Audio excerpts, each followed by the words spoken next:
All right. Good morning, everybody. I apologize. As you can tell, I had some audio issues before we got started, so I had to go a different route. So, guys, today we have a very interesting topic and conversational point that we're going to be going over, and that is something called NFTs or non-fungible tokens. And this is a Bitcoin, Dogecoin, Ethereum, you name it, all this blockchain conversation that people are having right now.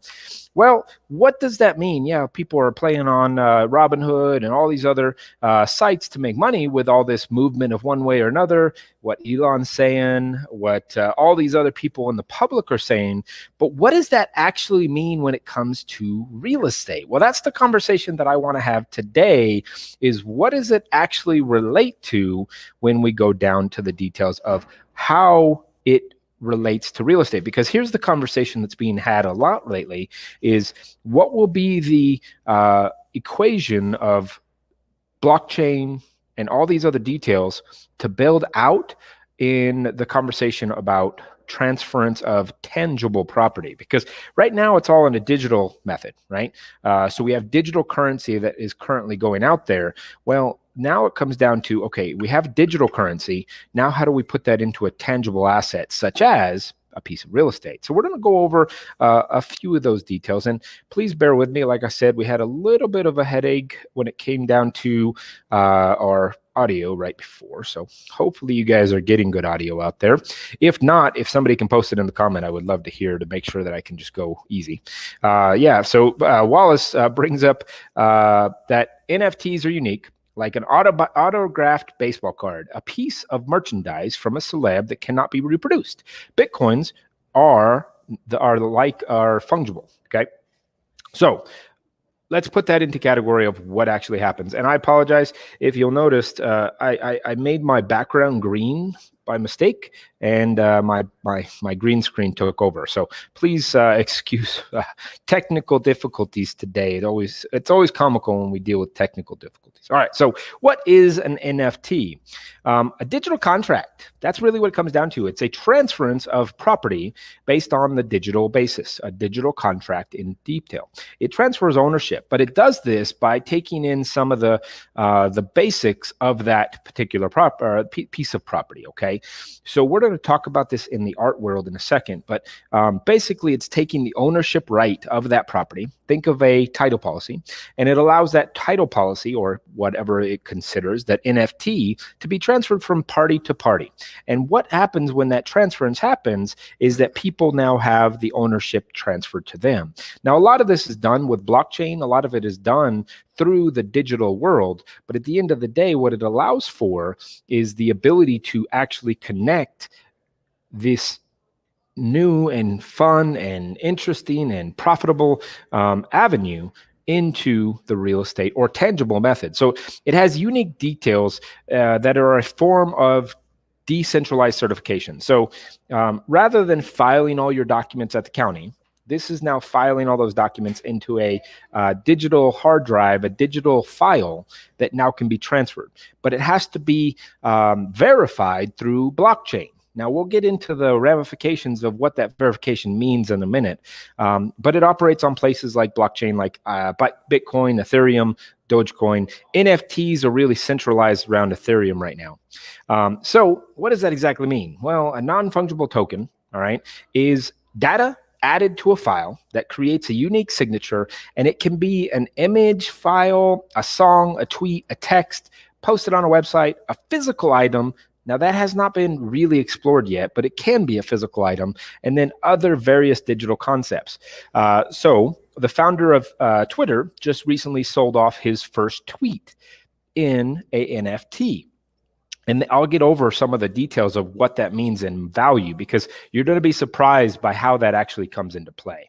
So basically what that means is that someone can own a digital file, and that it's marked with code that differentiates itself from the digital replicas. Okay. Now this is the important part, and this is something that I want you all to kind of take into account, is that when we go through the art examples, you're going to ask the question, well, why can you have this on your screen but I don't own the NFT for it. And that's where I'm going to kind of give that example in art to kind of give the idea of what that means. So some basics. Art is the easiest way. Baseball cards, I like that because that's actually a good example of what it means and what it is. But Vincent van Gogh, painter that is just very big in our thought process of what happens. In fact, I would venture to say that a lot of you probably have a picture that looks just like this, right? Somewhere in your house. And I apologize. Once again, the green screen is not playing super nice with me today. But this piece of art has been replicated over and over and over and over and over and over again.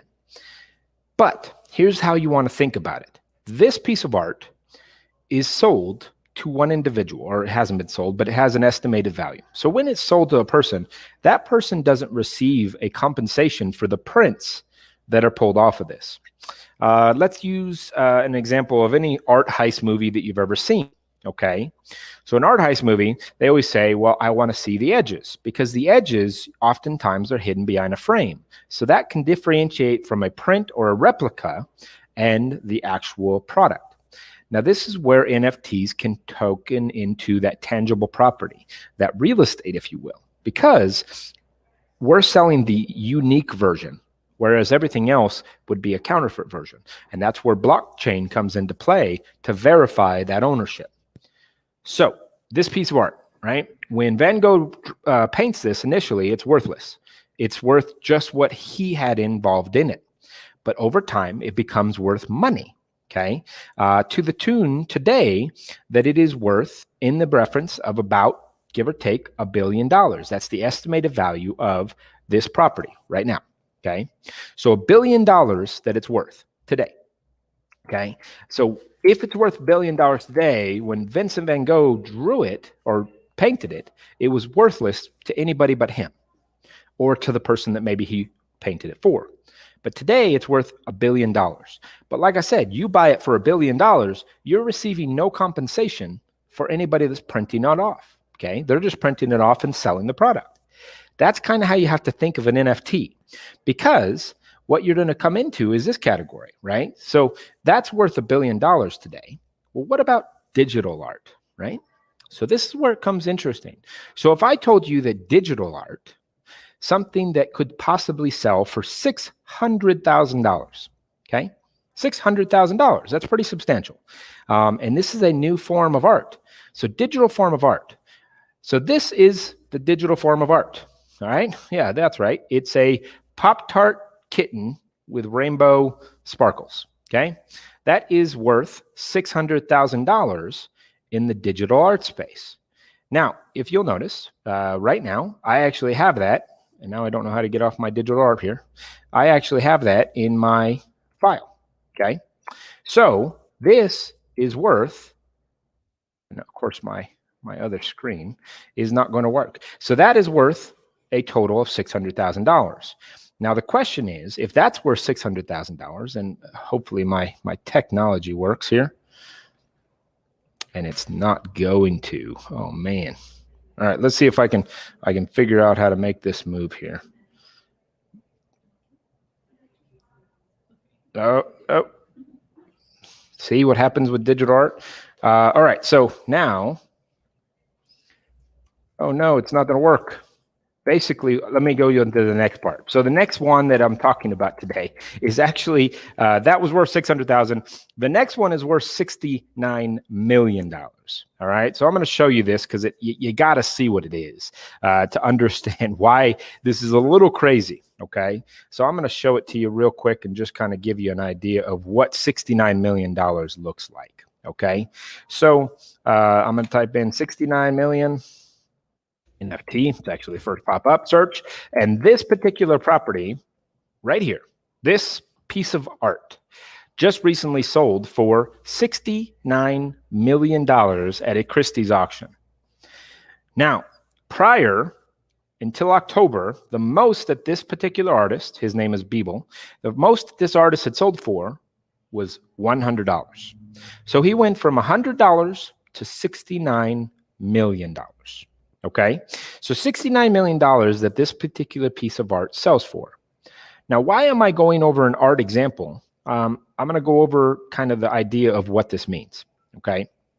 So if this is going to be selling for $69 million, how is real estate involved in this? And how does real estate kind of show what's changing in the marketplace? Well, you have a property digitally that sold for $69 million. But if you notice, that piece of art is on that website. And I actually, in my presentation, had copied it and dropped it into this actual presentation. Unfortunately, digital didn't work nice, and there we ran into an issue. But the point is that what differentiates this from that? And that is what is called blockchain. So in blockchain, what has to happen is there has to be a verification of that particular property. Now, here is something that you want to make sure that you realize.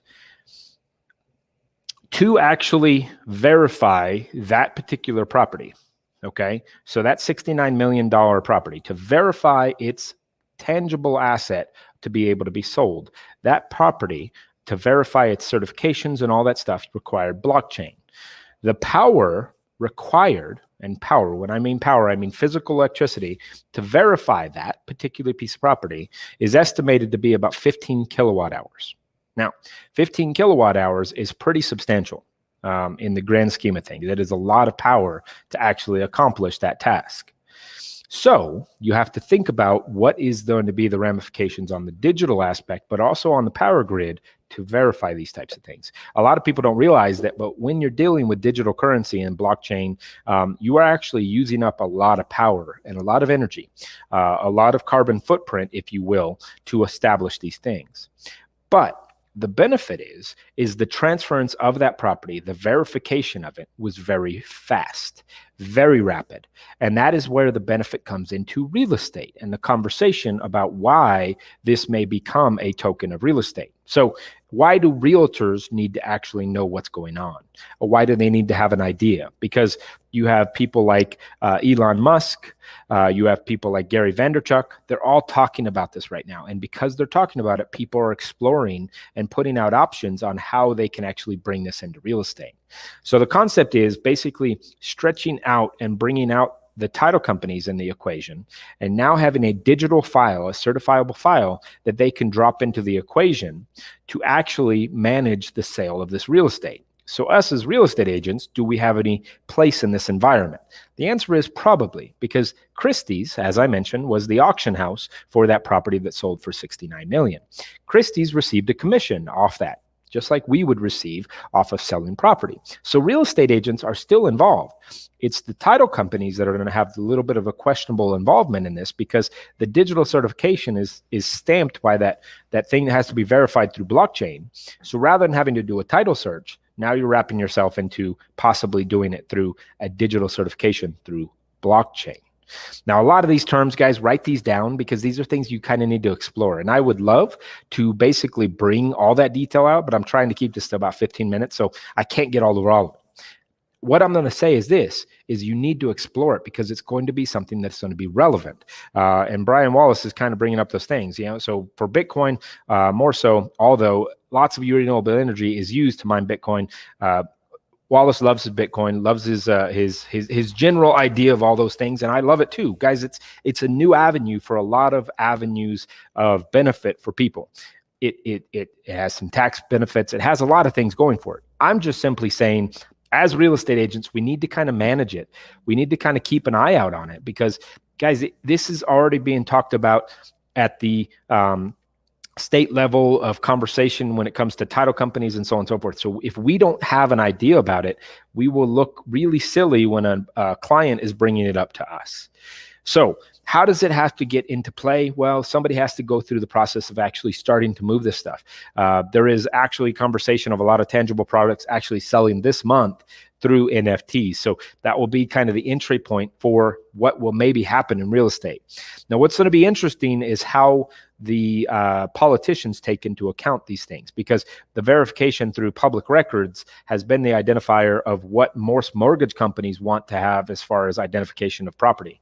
But as you saw this weekend with Elon coming out that he's going to take Dogecoin for payment of Teslas. Well, now that's going to open the dialogue of, well, this could now be another bank allowing for NFT transfer of ownership, and they're willing to lend on that NFT of ownership. So lots of crazy stuff going on in the market. And why should you know? Well, guys, listen.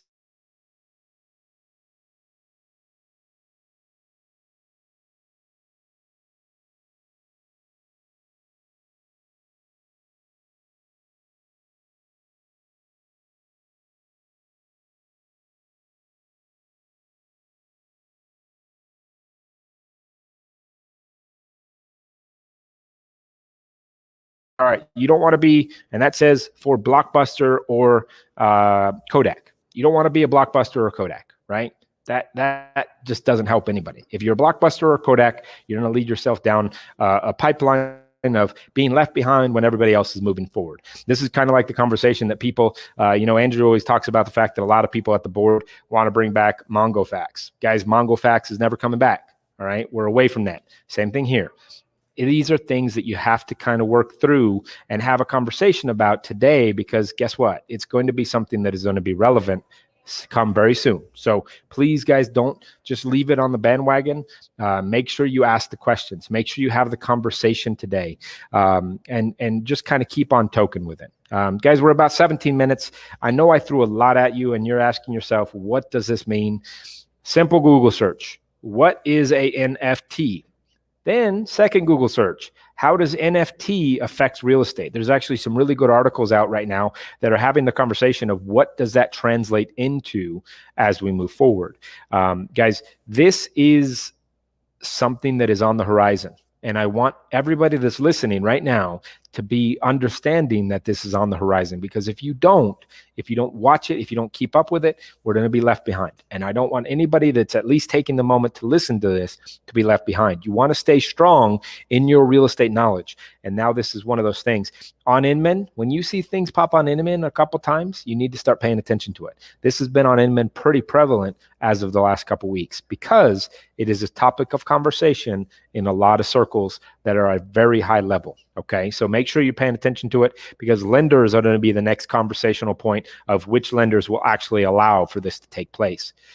Keep an eye on it. Keep a touch on it. Guys, have a great day. See you later. Have a fantastic week. Remember, Tea with Andrew, broker of Century 21 Haggerty, will be on Wednesday. You'll see it all across the internet. So if you have any questions there, but otherwise, guys, have a great day. See you later. We're going to have a title officer on Wednesday to kind of just go through some title questions and what it means to the conversation about how worried are they about NFTs. And that's going to be an interesting conversation for all of you.